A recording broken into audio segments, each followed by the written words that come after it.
Amen, amen, amen. J'espère que nous allons tous bien par la grâce du Seigneur. Je profite aussi durant ces moments déjà pour vous saluer. Ça fait déjà, on va dire, pour ceux avec qui on ne s'est pas vu le dimanche. Ça va déjà faire au moins une semaine qu'on ne s'est pas vu. Donc, comme j'ai pu préciser, nous sommes toujours dans le verset qui nous intéresse, auquel nous faisons notre partage, c'est dans Hébreux 6 que je veux lire. Nous allons prendre nos Bibles, Hébreux 6.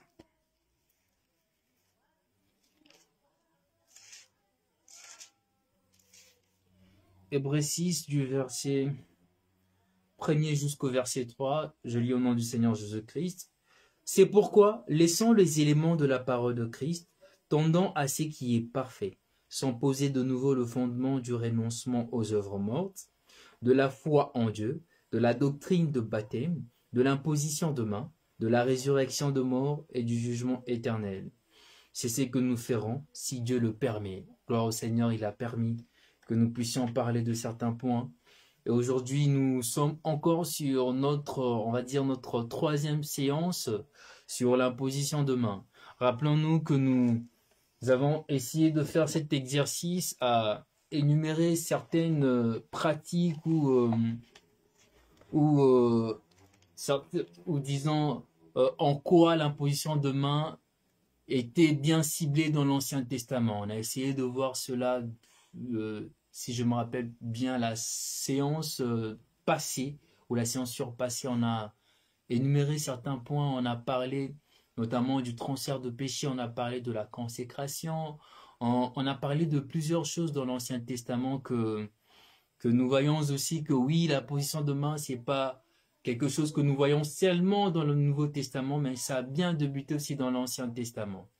Nous avons aussi tenu à rappeler aussi sur le transfert de péché qui nous parle beaucoup plus davantage dans le sens où, dans l'Ancien Testament, lorsqu'on nous parle du transfert de péché, nous avons pris le cas de Lévitique 23, si je ne me trompe pas. On a essayé de mieux expliquer la personne de Christ. La personne de Christ qui est bien sûr dans le bouc ou dans l'animal auquel le Seigneur appelait le juif Israël pendant ces temps à tendre la main sur cet animal avant de faire l'holocauste ou bien le sacrifice. Et cet animal qui représentait Christ. Et nous, aujourd'hui, nous ne sommes plus dans le système à sacrifier un animal pour le pardon de nos péchés. On n'est plus là-dessus. Christ s'est donné sur la croix, lui l'agneau sans péché.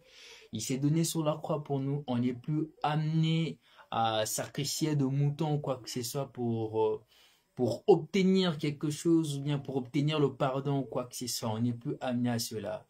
Oui, bien aimé, si tu te trouves dans une situation où, là où tu es, on te dit de donner ou bien de sacrifier un mouton ou quoi que ce soit pour le transfert ou bien pour le pardon de tes péchés ou bien pour une bénédiction quelconque, bien aimé, pose-toi encore cette question. Sommes-nous encore dans ces pratiques? Alors, nous ne sommes plus dans ces pratiques. Christ est mort sur la croix, il s'est donné sur la croix, il a porté nos péchés. Il s'est fait pécher pour que nous puissions être bénis en lui. Nous sommes bénis dans le Seigneur Jésus-Christ. Pas besoin de sacrifier, épargnant tous nos moutons, épargnant des sur la croix pour nous. Gloire soit rendue à lui. Nous avons aussi énuméré certains points concernant l'imposition de main, et c'était cette fois-ci dans le Nouveau Testament où nous avons vu, à savoir, voilà, où nous avons vu à savoir la bénédiction de personnes. Nous avons parlé sur le fait que Christ bénissait les petits enfants qui venaient à lui. Il y a, nous aussi, oui, pourquoi pas nous bénir mutuellement? Pourquoi pas nous bénir mutuellement? Nous avons parlé de l'accomplissement de guérison, de miracles. Oh oui, le Seigneur imposait les mains sur de malades, il guérissait de malades, et aussi il nous a aussi appelés à faire pareil.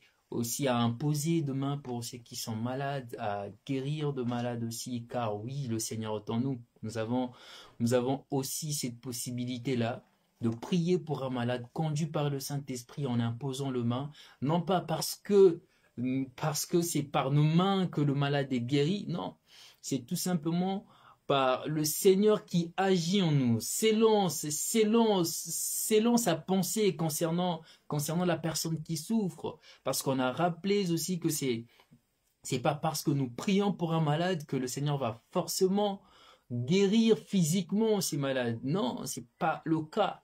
Le Seigneur peut vouloir que la personne puisse rester dans cet état physique, mais en ayant la paix du Seigneur et en étant plus encore attaché au Seigneur. Nous avons donné l'exemple du bien-aimé Paul, où le Seigneur lui dira que sa grâce le suffit. Le Seigneur peut aussi nous dire ainsi que sa grâce nous suffit. Dans le sens où oui, je souffre dans ma chair, mais le Seigneur est avec moi, la paix du Seigneur est en moi, et je sais que cette souffrance qui est dans ma chair est pour une bonne cause, parce que du moment que le Seigneur est avec moi, tout concourt pour le bien de ceux qui aiment le Seigneur. Nous avons aussi vu, et aujourd'hui plutôt, nous allons plutôt parler de la réception du Saint-Esprit. Nous avons rappelé un point qui est quand même capital, à savoir que dans l'imposition de main n'est pas ciblée pour un rang de personnes dans l'Église.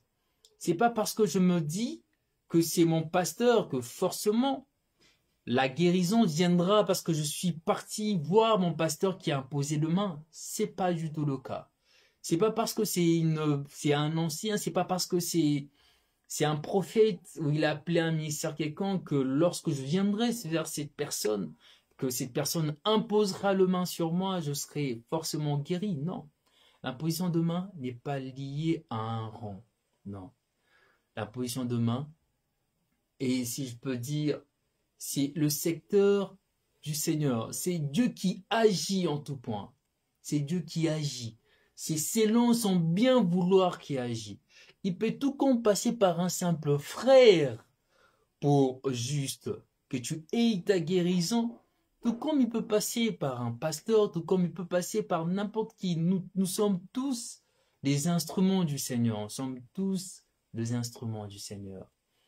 N'y cherchons pas forcément une personne qui, on va dire un pasteur ou une personne auquel nous considérons, nous donnons une certaine position dans l'assemblée, que forcément c'est cette personne, qu'on doit aller forcément vers cette personne pour avoir la position de main ou bien être guéri d'une maladie quelconque. Non.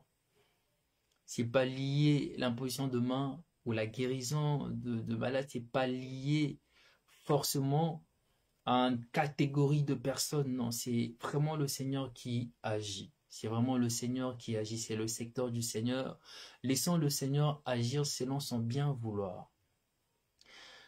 Nous avons aussi souligné le fait que nous ne sommes pas aussi appelés à courir derrière une guérison, à vouloir à tout prix courir derrière une guérison. Rappelons-nous encore de toute cette foule qui courait derrière le Seigneur, qui voyait de miracles. Et c'est cette même foule qui va après crier ou demander à ce qu'on puisse ramener le Seigneur vers la croix. C'est cette même foule, lorsque le Seigneur dira que c'est lui qui veut me suivre, puisse boire de mon sang et manger de ma chair, c'est cette même foule qui va tourner le dos au Seigneur. Nous ne sommes pas appelés à courir derrière des miracles, derrière les guérisons. Nous ne sommes pas appelés à cela. C'est le Seigneur qui agit. Laissons-nous juste diriger par le Saint-Esprit et laissons le Seigneur agir selon son bien vouloir. Toutefois, nous savons qu'il a le projet de bonheur pour tout à chacun, pour chaque personne qu'il a appelée. Pour chaque appelé, le Seigneur a des trésors. Des trésors qu'on ne peut pas compter. Il a gardé des trésors, il a de projets de paix, de bonheur pour chaque personne. Pour chaque personne. Dis-toi que le Seigneur te connaît. Le Seigneur sait qu'au moment voulu, il agira dans ta vie. Notre part à nous, c'est de rester dans le droit chemin. Notre part à nous, c'est de fuir la corruption qui est dans ce monde. Notre part à nous, c'est de nous attacher au Seigneur Christ. C'est notre part. Faisons notre part et laissons le Seigneur agir selon son bien vouloir. Nous avons aussi rappelé le fait que très souvent on a tendance, lorsque nous partons pour qu'on puisse prier pour nous, peut-être pour une maladie, et que la personne qui prie nous impose le main, on a tendance à vouloir sentir quelque chose, à vouloir qu'il y ait quelque chose. Nous avons tendance à vouloir que nous puissions sentir des frissons, voir l'extraordinaire ou quoi que ce soit. Non, non. Le Seigneur peut passer tout comme par l'extraordinaire en, en, en, en nous bénissant de telle façon qu'il ait cet aspect physique ou cet aspect où de gens pourront voir la manifestation du Saint-Esprit, tout comme le Seigneur peut passer pleinement dans son silence. Peu importe comment le Seigneur peut passer dans notre vie, c'est que nous devons savoir où faire. C'est tout simplement mettre notre confiance dans le Seigneur Jésus-Christ, mettre notre confiance dans sa parole.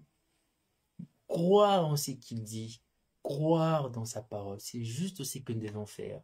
Alors ne cherchons pas forcément qu'il y ait de frissons, qu'il y ait une manifestation physique ou quoi que ce soit, ou bien qu'il y ait une ambiance quelconque. Ne cherchons pas cela. Parce que derrière plusieurs ambiances quelconques, se cache aussi l'ennemi. L'ennemi peut se saisir aussi de l'ambiance ou bien on va dire, de voir des gens tomber par terre ou de voir certaines manifestations quelconques. Nous le voyons dans plusieurs assemblées qui se disent être dans le Seigneur pour pas juste cadrer, mais nous le voyons dans plusieurs assemblées ou plusieurs réunions de personnes. Prenons juste le cas de gens qui font le yoga. Il faut entendre ces gens parler et lorsqu'ils font leur mouvement de yoga, ils pourront vous dire qu'ils sentent de frissons, ils sentent certaines choses dans leur corps. Alors, bien aimé, c'est pas lorsque tu sens quelque chose dans ton corps, c'est pas parce que tu sens un frisson, tu sens quelque chose, que c'est forcément le Seigneur, non. Il faut, comme le Seigneur le dit, éprouver des esprits. Il faut vraiment que nous puissions arriver là, à éprouver des esprits. Oui. Il ne faut pas qu'on puisse courir derrière des émotions, derrière certaines sensations, non. Restons simples. La parole du Seigneur est simple, puissante et agissante. Restons simples dans ce que le Seigneur nous dit, dans ce que le Seigneur nous appelle. Alors, aujourd'hui, c'est que nous pourrions plutôt parler, c'est la réception, c'est l'imposition de main qui aussi agit dans la réception du Saint-Esprit. Oui, la Bible nous apprend en parallèle que il y a aussi le transfert, si on peut dire, ou la manifestation du Saint-Esprit dans l'imposition de main. Pourrions le voir dans plusieurs passages. Prenons juste Acte 8. Nous rappelons certainement de ce passage qui nous parle énormément. Acte 8, le verset 7, que je veux lire. C'est le passage qui nous parle de Simon le magicien. Donc, Acte 8, nous allons juste lire le verset 7 qui nous intéresse plus. Le verset 17. Le verset 17 plutôt. On nous dit, alors Pierre et Jean leur imposèrent le main et ils reçurent le Saint-Esprit. Oui. Le contexte qui est expliqué ici, c'est le bien-aimé Philippe qui part en Samarie. Et là, il va voir le gens qui Écoutez, une personne, c'était Simon le magicien. Il suivait Simon le magicien parce qu'il faisait plusieurs prodiges, plusieurs choses. Oui, les gens le suivaient parce qu'il faisait plusieurs choses avec sa magie. Oui, bien aimé. Tu pourrais toi aussi penser suivre une personne qui, pour toi, tu te dis que cette personne est dans le Seigneur. Pourtant, cette personne fait plusieurs choses dans ses pratiques magiques, dans ses alliances obscures. Alors, c'est que ces gens-là, c'est que le bien-aimé Philippe va faire, il va faire comprendre à ces personnes vont entendre la parole du Seigneur, ils seront baptisés, et pour qu'ils aient les Saint-Esprit, le Seigneur s'élance en bien vouloir, s'élance à conduite, il va envoyer tout simplement le bien-aimé Pierre et Jean pour imposer le main à ces personnes, afin que ces personnes aient le Saint-Esprit. Restons sur le fait que c'est le Seigneur lui-même qui a voulu que cela s'est passé ainsi. Que le bien-aimé Pierre et Jean s'y rendent en Samarie pour imposer le main à ces personnes et que ces personnes aient le Saint-Esprit. Mais l'épisode, je pense que nous avons certainement tous eu le temps de lire quand même ces passages qui nous parlent énormément, qui nous enseignent et surtout sur plusieurs réalités de ce que nous vivons actuellement. L'épisode qui va suivre nous parlera de Simon le magicien qui va voir que oui, l'imposition de main a été donnée par, plutôt le Saint-Esprit a été donné par l'imposition de main. Simon le magicien va se dire, waouh, quelle puissance extraordinaire, voir ces personnes recevoir le Saint-Esprit, s'est manifestant en eux avec l'imposition de main, sachant que Simon le magicien était aussi baptisé, mais les dispositions de son cœur nous font croire que c'est une personne qui n'a pas réellement reçu le Seigneur dans sa vie. Pourquoi? Parce que lorsqu'il va voir que l'imposition de main est donnée par, plutôt le Saint-Esprit est donné par l'imposition de main, saisi par cette envie, cette envie de vouloir faire l'extraordinaire, cette envie de vouloir prendre une puissance quelconque, Simon le magicien va proposer un rançon au bien-aimé afin que lui aussi puisse avoir cette puissance-là. N'est-ce pas ce que nous voyons très souvent actuellement, où plusieurs, c'est des témoignages que en font de Pâques, ils ont soit donné de leur vie, le restant de leur corps, ou donné quelques rançons pour construire des grands établissements, pour faire tomber des gens avec de mouchoirs ou ne comprenant même pas le pourquoi dans une assemblée où on se dit qu'il y a de chrétiens et nous voyons un certain pasteur tendre de mouchoirs de personnes qui entre guillemets, sont attachées au Seigneur, de personnes qui prient. Et ce sont ces mêmes personnes lorsque le pasteur, ces soi-disant pasteur, tend son mouchoir, ce sont les mêmes personnes qui tombent à tout moment. Posons-nous une question, pourquoi? C'est la même personne qui tombe à chaque fois, c'est le même rang de personnes qui tombent.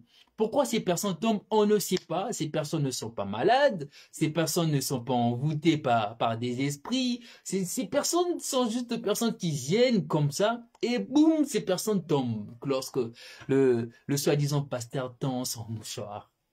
Posons-nous des questions. Posons-nous des questions. Posons-nous des questions. Oui, bien-aimé. Nous avons, par le Saint-Esprit, une sagesse pour, oui, sonder les esprits et aussi se dire que ces pratiques n'est pas du Seigneur, ces pratiques au lait. Ces pratiques du Seigneur, ces pratiques n'est pas.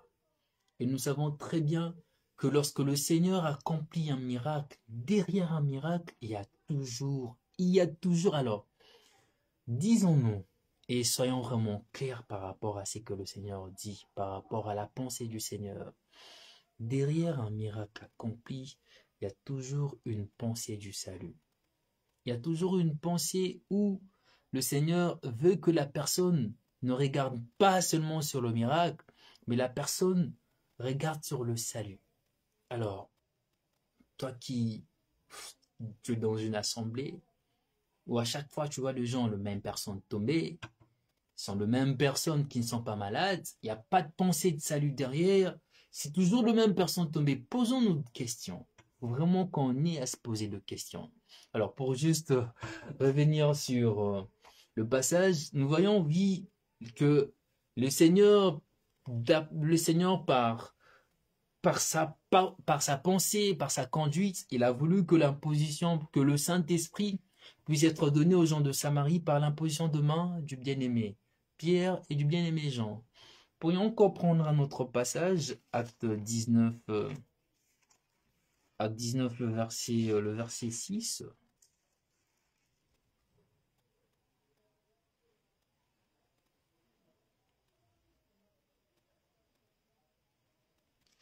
Acte 19, le verset 6. Ici, on nous parle du bien-aimé Paul qui va faire la rencontre de disciples d'Apollos. Et le verset 6 qui nous intéresse beaucoup plus, on nous dit, lorsque Paul leur eut imposé le main, le Saint-Esprit vint sur eux et ils parlaient en langue et prophétisaient. On dit, lorsque Paul, le bien-aimé Paul, eut à leur imposer le main, le Saint-Esprit vint sur eux et ils parlaient en langue et prophétisaient. Ces bien-aimés ont entendu parler du Seigneur, mais ils n'ont pas eu le baptême, si on peut dire le baptême correct, le baptême de Christ. On nous dit qu'ils ont été baptisés du baptême de Jean-Baptiste. Alors le bien-aimé Paul, après avoir entendu, c'est là où aussi, c'est aussi un sujet qui est aussi assez capital, que nous devions être à l'écoute de personnes qui s'approchent de nous.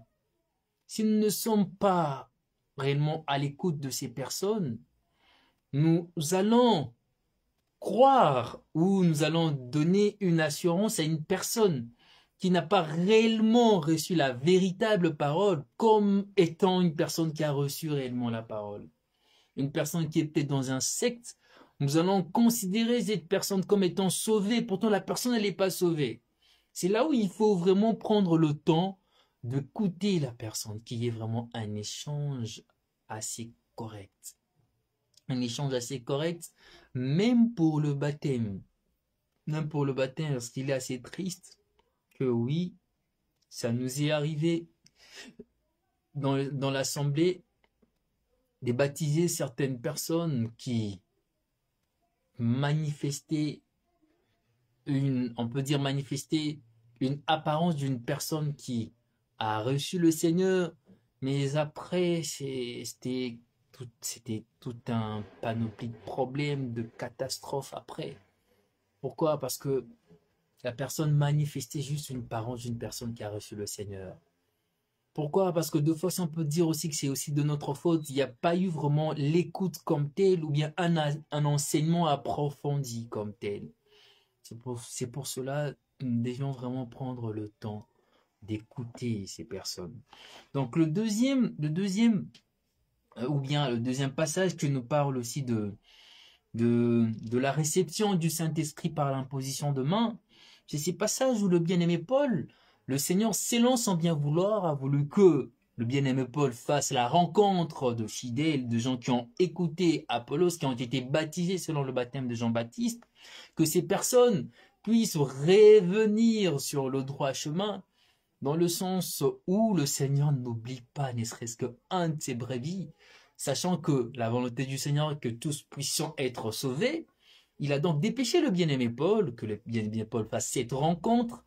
Ces personnes ont entendu la parole du Christ, ces personnes ont été baptisées correctement, et par le main du bien-aimé Paul, par la disposition, plutôt, par la volonté du Seigneur, le Seigneur a agi de telle sorte que le bien-aimé Paul puisse tendre ses mains vers ces personnes et que ces personnes aient, ou bien ces personnes puissent être baptisées, ou bien ces personnes aient le Saint-Esprit.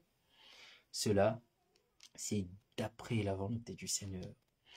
Mais il est aussi à souligner que nous ne devons pas faire Nous ne devons pas faire de ces deux passages comme étant un principe où pour avoir forcément le Saint-Esprit, il faut qu'il y ait l'imposition de main. Non. Il ne faut pas qu'on puisse faire des expériences personnelles ou bien certaines expériences comme étant une certitude quelconque. Non.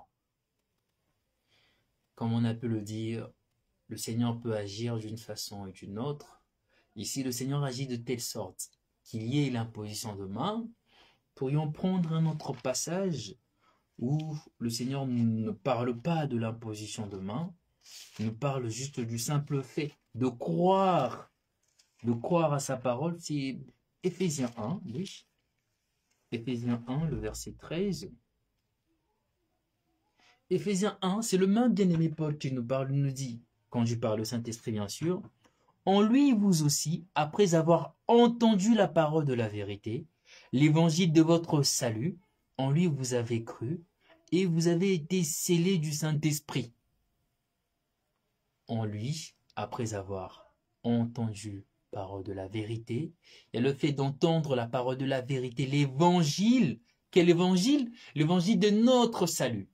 C'est pas cet évangile où on va te dire que tu vas être ministre, tu auras des sinon, tu auras si, tu seras grand dans ces mondes, regarde-toi comme... Non, on parle de l'évangile qui est salutaire, l'évangile de notre salut. Et cet évangile de notre salut, nous trouvons où? Dans la parole du Seigneur. On le dit, après avoir entendu la parole de vérité, après avoir entendu l'évangile de notre salut, en lui vous avez cru. En Christ, nous avons cru. Nous avons cru en qui? En Christ. Après avoir entendu l'évangile du Christ, après avoir entendu le salut qui est donné par Christ, on nous dit, après avoir cru, vous avez été scellés du Saint-Esprit. Oui.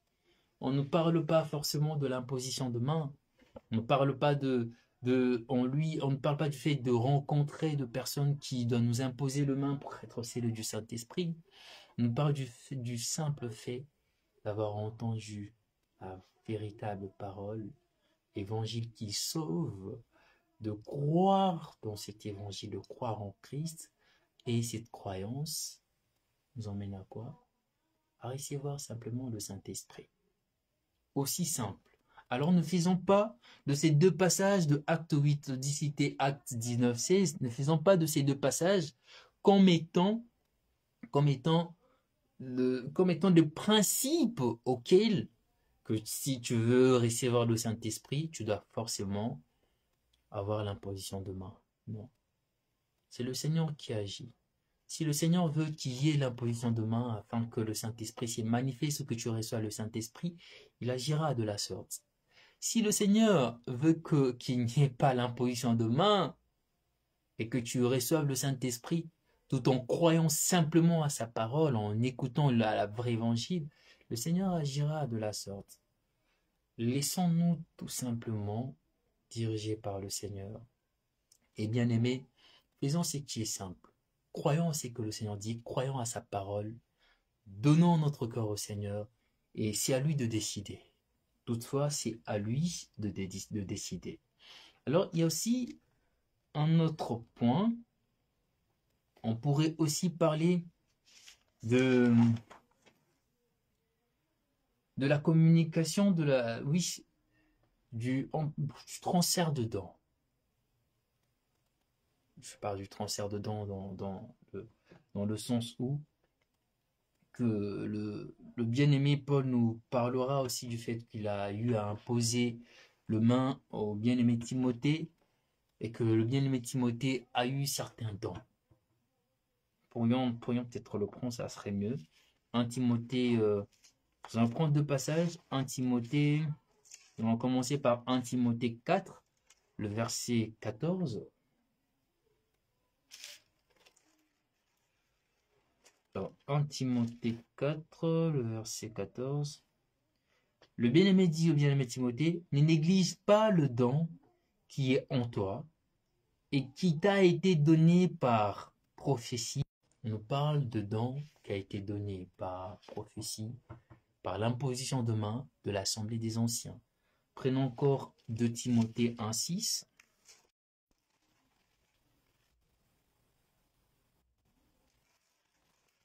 2 Timothée 1, verset 6. Il dit, c'est pourquoi je t'exhorte à ranimer la flamme du don de Dieu que tu as reçu par l'imposition de mes mains. Ici, c'est le bien-aimé Paul qui parle au bien-aimé Timothée. Il parle premièrement du fait que, oui, il y a eu certains dons que le bien-aimé Timothée a eu par imposition de main de l'Assemblée des Anciens. Et il parle aussi de deux autres dons qu'il a eu, qui ne néglige pas le don qu'il a eu par l'imposition de ses mains. Oui, il y a le transfert de dons par l'imposition de main, soit des anciens, soit par l'imposition de main du bien-aimé Paul. Il y a ces transferts de dons. Et si nous voulons peut-être en savoir plus concernant le don qui est parlé, nous pourrions peut-être prendre à 1 Timothée 4, 4 verset 16.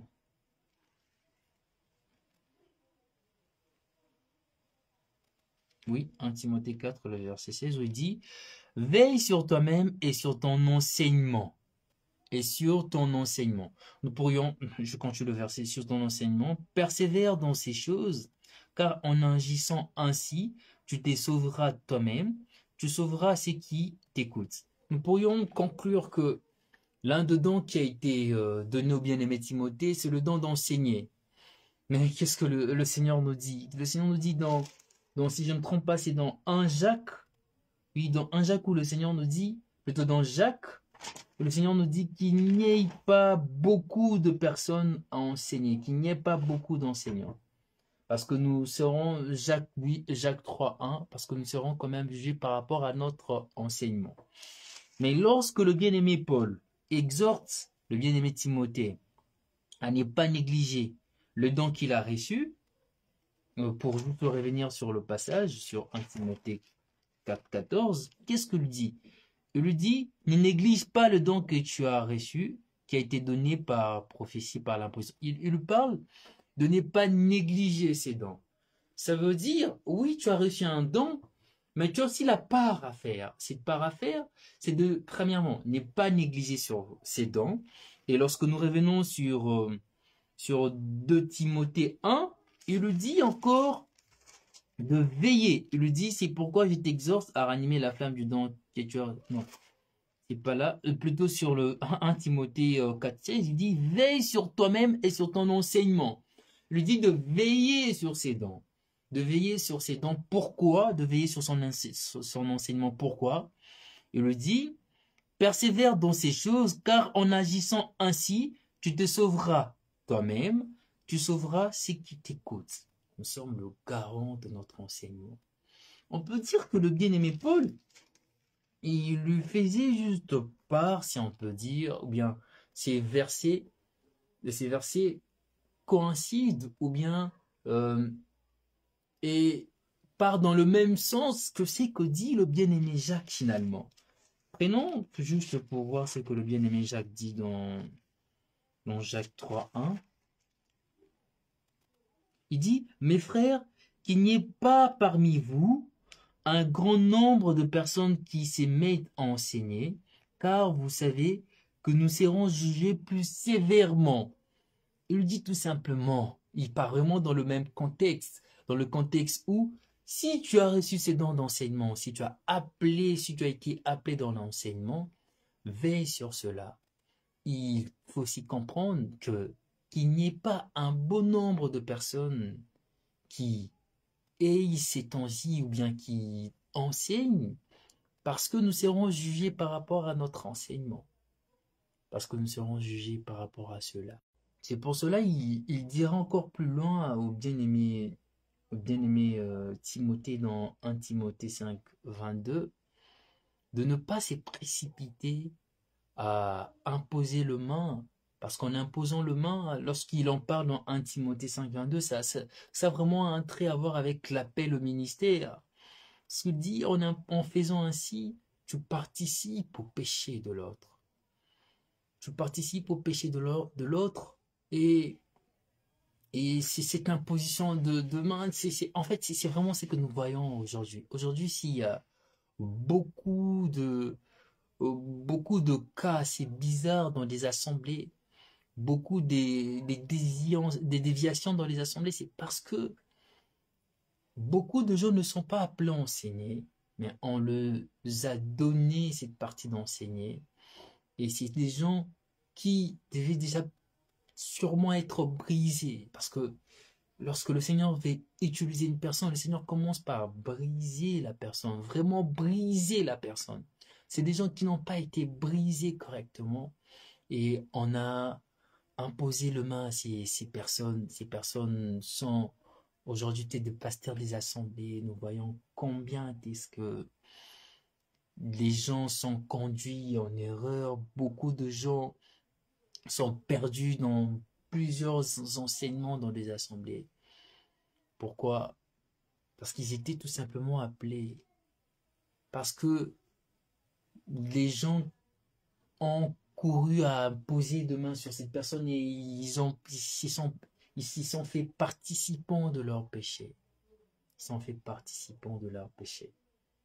Mais, bien aimé, l'imposition de main, c'est pas un sujet à prendre à la légère. C'est pas du tout un sujet à prendre à la légère. C'est pas du tout un sujet à prendre à la légère. Faudra vraiment être conscient de cet acte. Faudra vraiment être conscient de cela avant de d'y aller, si on peut dire, si on peut tout simplement dire. Faut vraiment prendre le sujet au sérieux. C'est pour cela que d'après la volonté du Seigneur et d'après la manière dont le Saint-Esprit nous a conduits, nous avons vraiment voulu que nous puissions déjà parler de ce qui se passait dans l'Ancien Testament, afin que nous puissions balayer déjà certains points sombres et que nous puissions, lorsque nous parlons de ce qui s'y passe dans le Nouveau Testament, de l'imposition de main dans le Nouveau Testament, puissions être sur le même point. Comment sur le même point? Comment sur le même point? Alors nous continuons. Le dernier point que nous pourrions voir concernant l'imposition de main, c'est la consécration dans le ministère. La consécration dans le ministère, nous allons peut-être pas beaucoup plus nous attarder là-dessus. Nous allons prendre deux ou trois versets qui nous en parlent. Prenons Actes des Apôtres, Acte 6.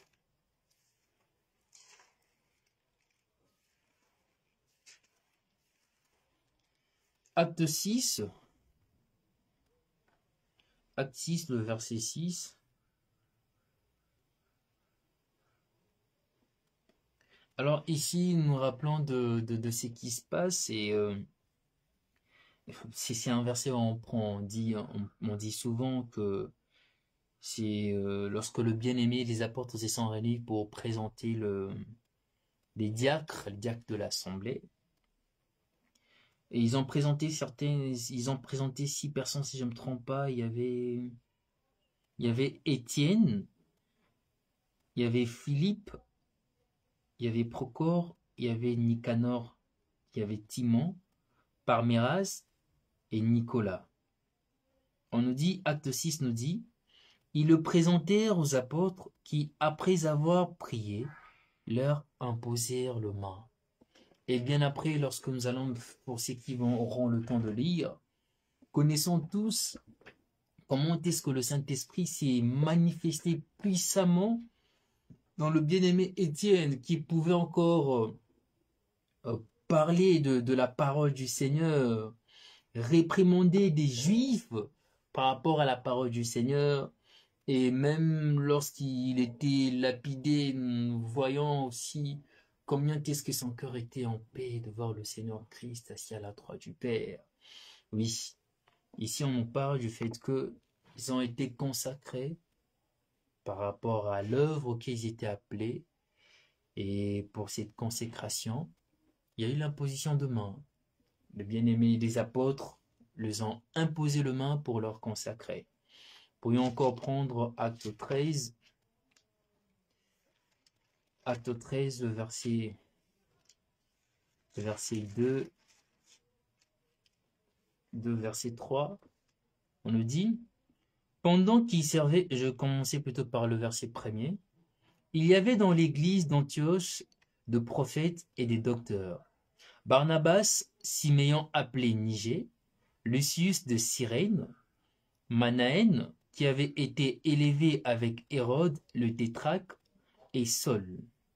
Pendant qu'ils servaient le Seigneur dans leur ministère et qu'ils jeûnaient, le Saint-Esprit dit, mettez-moi à part Barnabas et Saul pour l'œuvre à laquelle je les ai appelés. Alors, après avoir jeûné et prié, ils leur imposèrent le main et le laissèrent partir.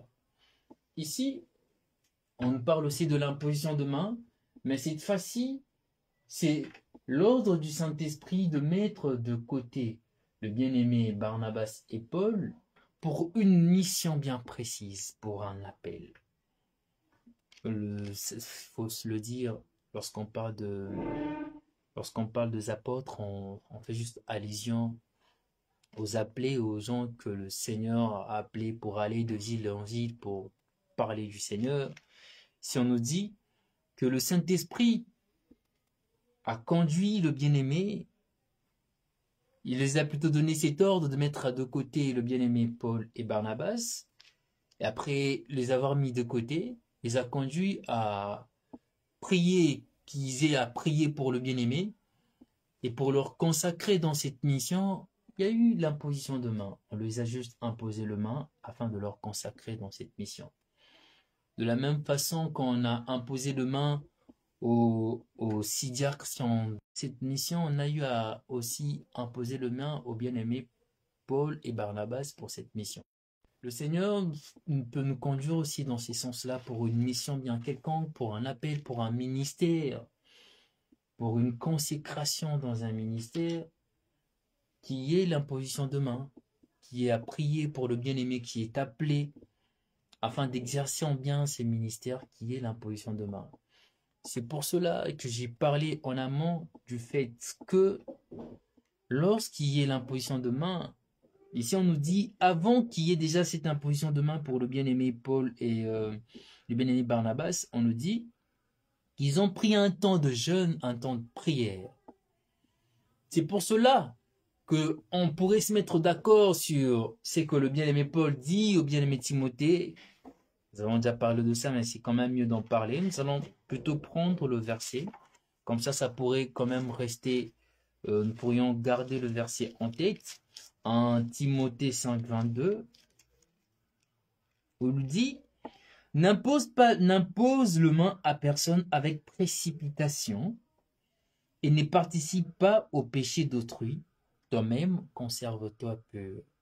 On nous dit, la conséquence d'imposer le main à une personne avec précipitation, cela nous ramène à participer à son péché. Et que faut-il faire?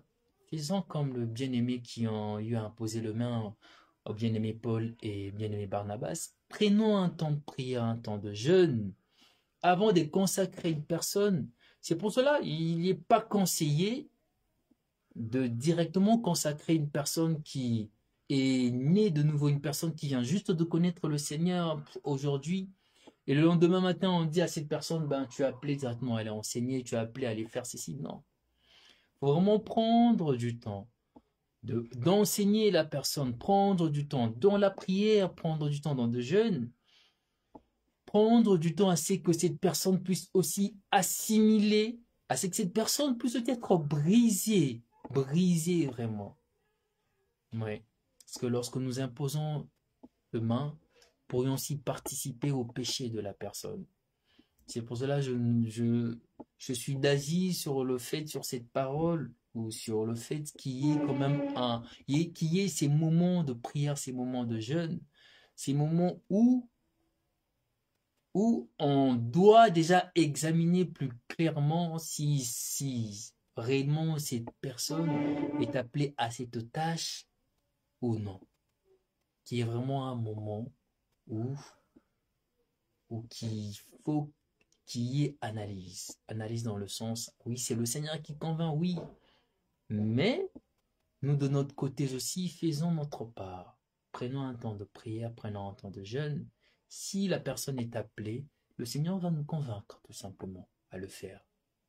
Et le Seigneur prendra soin de priser la personne selon son bien vouloir.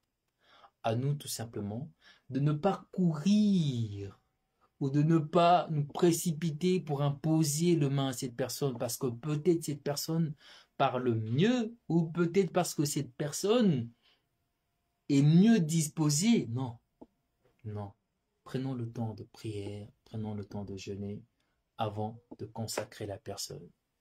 Donc voilà, nous pourrions nous arrêter là aujourd'hui. Prochainement, nous allons sûrement voir l'autre point. Il nous reste 2 points, à savoir la résurrection de mort et le jugement éternel.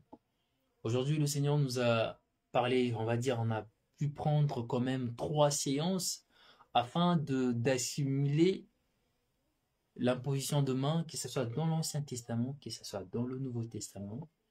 Nous avons compris certains points dans l'imposition de main. Nous avons aussi compris que oui, en gros, c'est que nous pourrions tout simplement tirer dans l'imposition de main dans le Nouveau Testament. Ça nous ramène juste à être au service des autres. Tout simplement cela. À être tout simplement au service des autres. Que ce soit dans la bénédiction mutuelle, on est au service des autres. Que ce soit dans la conduite à recevoir, c'est que la personne ait le Saint-Esprit, dans la conduite selon le Seigneur, ou dans la guérison, ou dans quoi que ce soit, c'est tout simplement être au service de l'autre. C'est tout simplement cela. Nous servir, être au service de l'autre. Si à cela se résume l'imposition de main dans le Nouveau Testament. Nous pourrions juste dire cela. C'est vraiment à cela se résume l'imposition de main dans le Nouveau Testament. Être tout simplement au service des uns et des autres. Donc, je ne sais pas s'il y a de questions. Je vais quand même voir s'il y a de questions.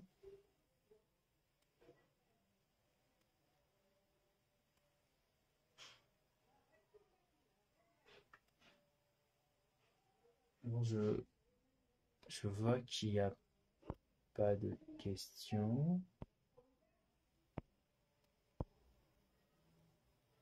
Alors, je vois qu'il n'y a pas de questions.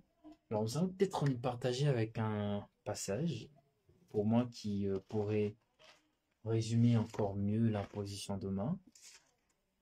Comme je peux le dire, c'est vraiment le fait d'être au service des autres. Nous allons prendre 1 Pierre 4, 1 Pierre 4, verset 10, que je vais lire.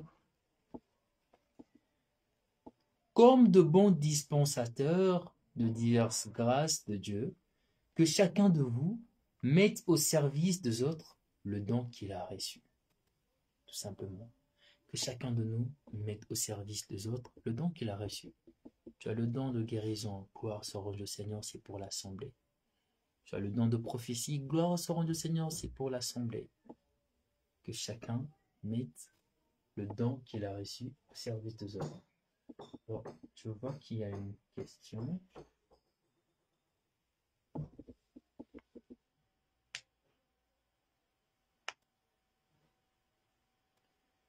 Alors, la question, c'est de savoir, est-ce qu'on reçoit le Saint-Esprit par l'imposition de main ou la manifestation du Saint-Esprit comme don spirituel? Alors, nous avons parlé de 2 à la fois.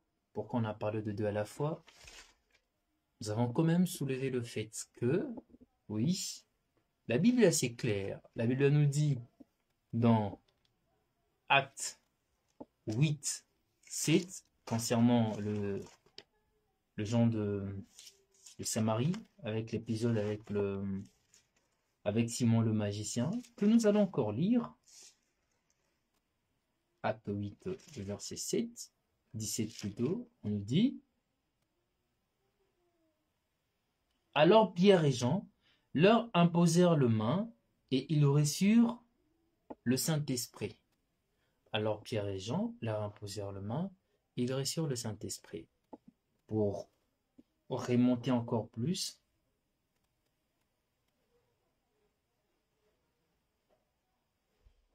pour remonter encore plus. Ça va peut-être remonter.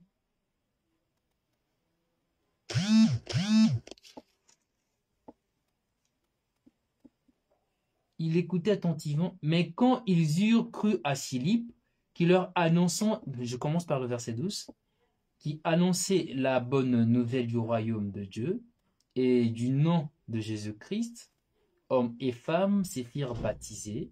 Simon lui-même crut, et après avoir été baptisé, il ne quitta plus Philippe.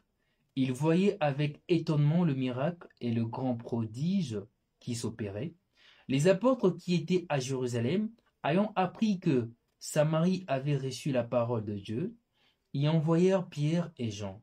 Ceux qui arrivaient chez le Samaritain prièrent pour eux, afin qu'ils reçoivent le Saint-Esprit, car il n'était encore descendu sur aucun d'eux. Ils avaient seulement été baptisés au nom du Seigneur Jésus-Christ. Ici, on nous parle du fait que le bien-aimé du Samarie, ils n'avaient pas encore reçu le Saint-Esprit n'était pas encore descendu sur eux, que le Seigneur, selon son bien vouloir, a dépêché le bien-aimé Paul et plutôt le bien-aimé Pierre et Jean, qui partent en Samarie, qui imposent le main aux gens qui ont cru et qui ont été baptisés par Jésus-Christ afin de recevoir le Saint-Esprit. On nous parle effectivement de l'imposition de main pour la réception du Saint-Esprit. Mais c'était dans une période bien déterminée. Alors, j'aimerais revenir sur ce que je dis. Nous ne devions pas faire de ces passages comme étant une règle, où il faut qu'il y ait forcément l'imposition de main pour avoir le Saint-Esprit. On nous parle aussi de l'imposition de main pour le don du Saint-Esprit, pour le don, que ce soit la prophétie, que ce soit le parler en langue, ça reste dedans, qui est donné par le Saint-Esprit. Il y a le deux. Nous ne devons pas faire de ces passages comme étant cette règle pour dire que forcément il y a imposition de main, pour recevoir le Saint-Esprit, il faut seulement qu'il y ait imposition de main. Non. Je nous ai rappelé, c'est que le bien-aimé Paul nous dit dans Éphésiens 1, le verset 13, où il nous dit « En lui, vous aussi, après avoir entendu la parole de la vérité, l'évangile de votre salut, en lui vous avez cru, vous avez été scellés du Saint-Esprit. » On ne parle pas de l'imposition de main. On parle du fait tout simplement d'avoir entendu la parole, de croire à cette parole, et oui, nous sommes scellés du Saint-Esprit. Donc ma réponse, ça serait que oui, la Bible nous parle que oui, le bien-aimé de Samarie ont eu le Saint-Esprit par l'imposition de main. C'était selon la volonté du Seigneur, ça s'est passé ainsi.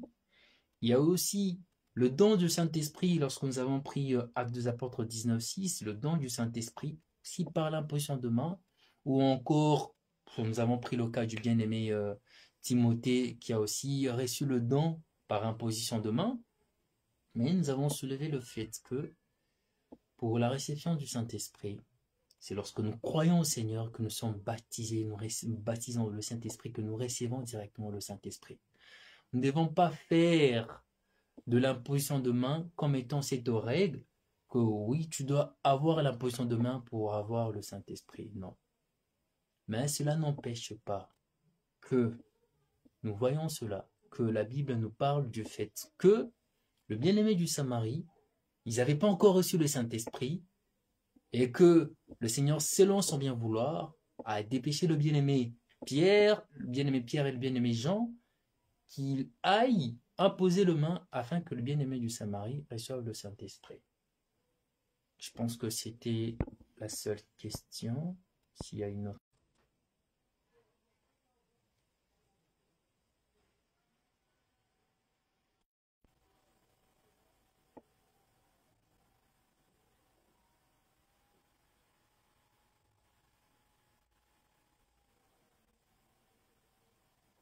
Juste un petit moment, on vérifie juste s'il y a de questions en même temps.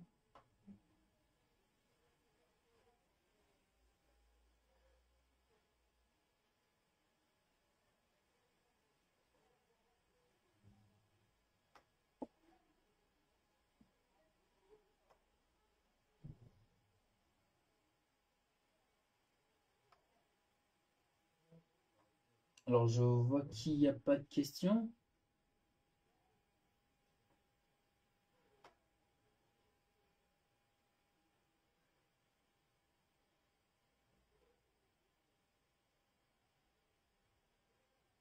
Alors, on dit comment expliquer Éphésiens 1. Alors, nous allons lire Éphésiens 1. Ben, on vient de lire le passage. Je pense qu'on a déjà répondu à cette question-là. Comment expliquer Éphésiens 1?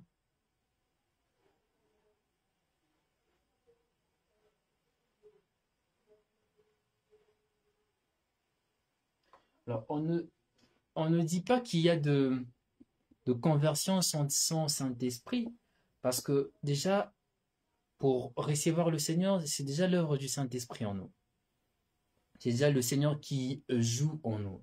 Rappelons-nous, le Saint-Esprit, c'est pour sceller, on peut dire, sceller notre alliance avec le Seigneur. Rappelons-nous juste de cela.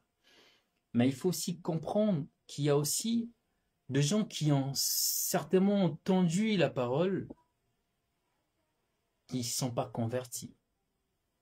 Donc, oui, vraiment, restons sur le fait que c'est le Seigneur qui agit, c'est le Seigneur qui agit comme il le souhaite.